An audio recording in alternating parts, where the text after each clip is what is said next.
mbokk yi ñi seetaan asalaamaaleykum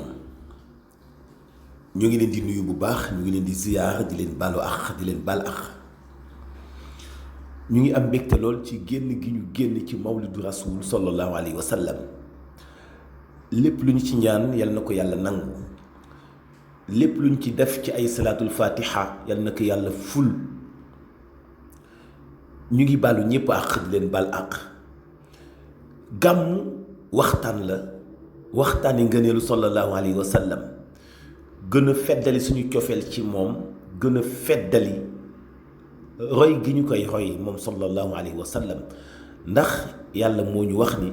laqad kaana lakum fi rasulillahi uswatun xasana kon lépp lu ñuy jàngale ci moom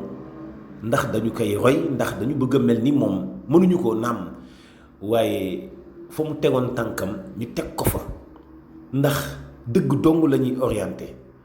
wa ma atakum rasul fa xuduhu wa ma nahaakum anhu fantahu kon lépp sunna la mais dafay nekk itam occasion ci kilifa diine yi ñuy waxtaan ak seeni ay njaboot di comparer dundu yonente bi njàngalam yonente bi ak li doon actualité di ci def ay orientation di ci wax ci li méngoo ak diine ak njàngalam yonente bi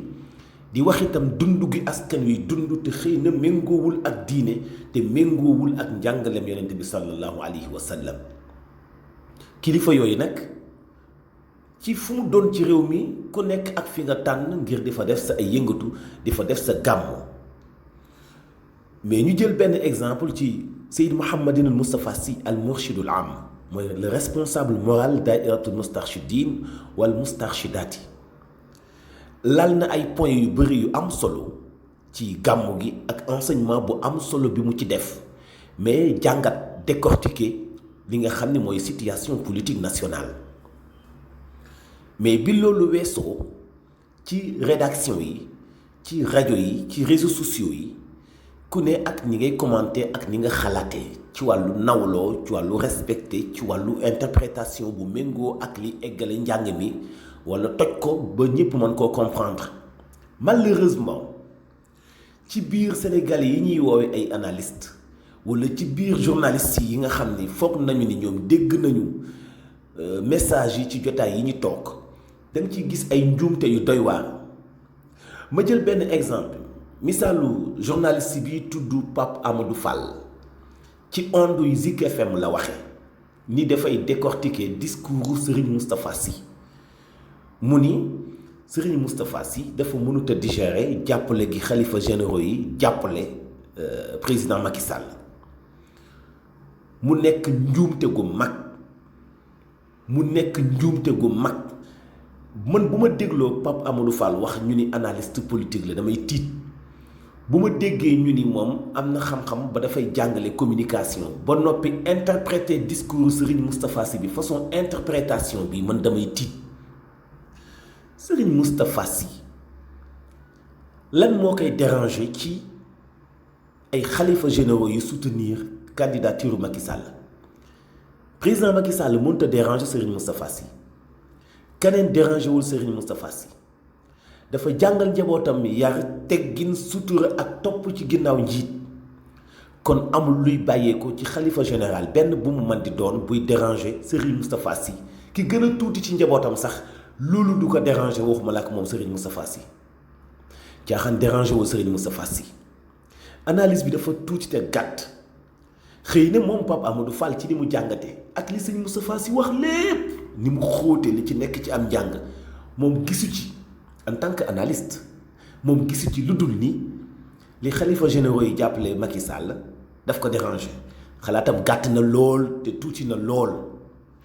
wa fi anfusikum afala tatafakkarun ñun am nañu xel yu ñuy xalaate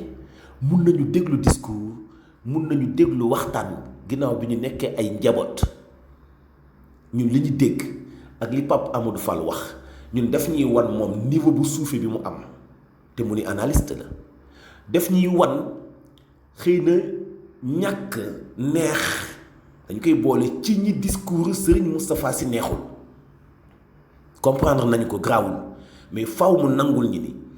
analyse politique bu gàtt la def bu gàtt bu xeeblu bu primaire boo xam ni nit mënu koo def ci discours Serigne Moustapha Sy ñu ni yow analyste politique nga wala yow ko am xam-xam nga wala yow ko am dégg-dégg nga wala yow koy jàngat wax nga non ni mu ko xalaatee tuuti na te gàtt. Encore une fois Pape da ngay essayer fréquenter njabootu Serigne Moustapha wala nga jéem a dégluwaat waxtaanam jéem ko décortiquer man je me pose la question ni est-ce que kii déglu na sax discours Serigne Moustapha Sy bi non dama foog ni dégg ko dégluwu ko dafa am envie pour tontu ko rek xëy na parce que jombu kanamu sëñ bi neexu ko sañ na ko beneen jàngat bi mooy jàngatu beneen journaliste bu tudd Pathé Mbodj moom nee na Serigne Moustapha Sy naka jekk ba ñu ko xamee ba léegi ci politique la nekk sos na parti coowam li nekk diggante mag Issa Sall moom xamul li xew xamul lan moo dox ci diggante Serigne Moustapha Sy ak professeur Issa Sall xamul kañ la ñu ànd xamul kañ la ñu sos parti PUR wala principe yi taxoon ñu sos ko dañu tàggat Serigne Moustapha Sy dafa tàggat ci njabootam lépp lu nit nekk ci àdduna te muy doxal àdduna na ci njabootam nekk parce que loolu la ñu Seydi Cheikh Ahmed Tidiane Sy Al Maktoum jàngal muy universalité àdduna biy dox nekkalu fi ma Samba nekkalu fi ma Demba nekkalu fi Ablaye nekkalu fi Mbomar ñépp la nekkal te ku nekk am nga sañ-sañu wax joxe sa xalaat te bokk ci ni àddunay doxee est-ce que dafa araam Serigne Moustapha Sy sos parti politique est-ce que moom mus naa gis Serigne Moustapha Sy ni moom candidat la est-ce que gis na lenn luy dox ci réew mi njabootu Moustarchidina wane ci ak yaafus kon dafa mel ni waxam ji amuloon raison d'être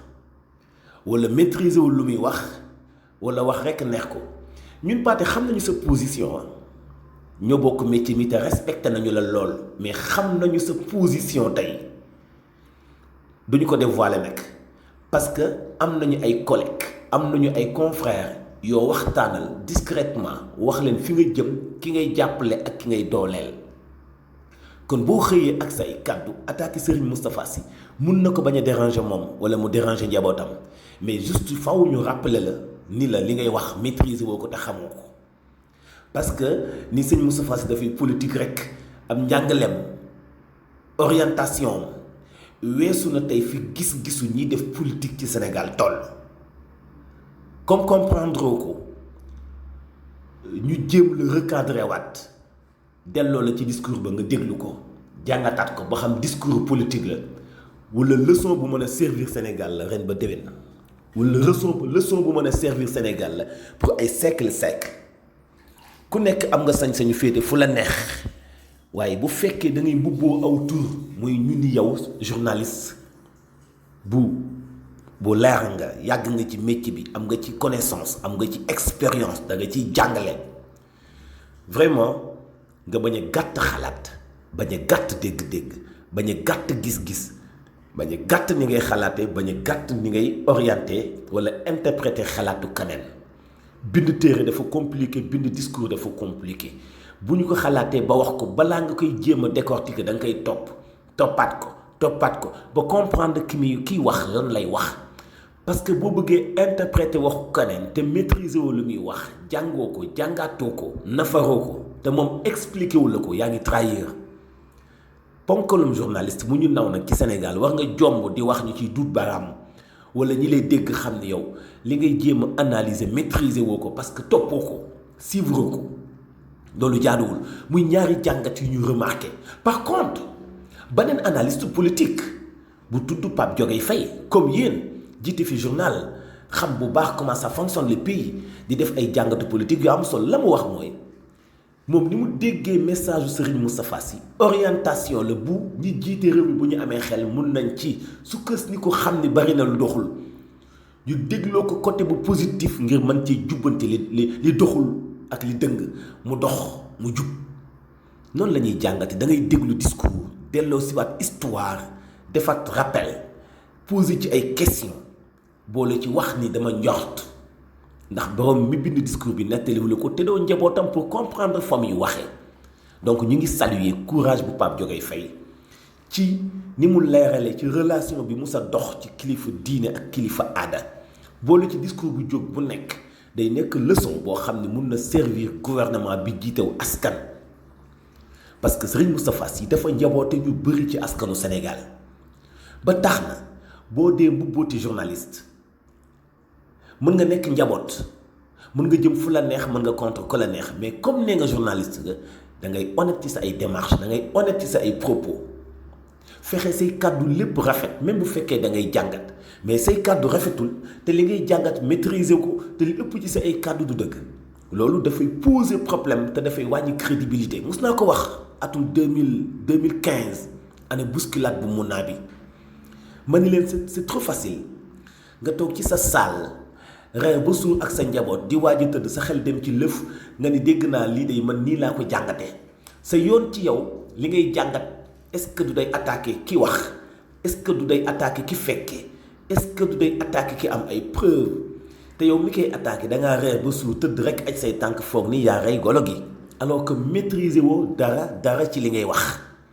donc encore une fois presse bi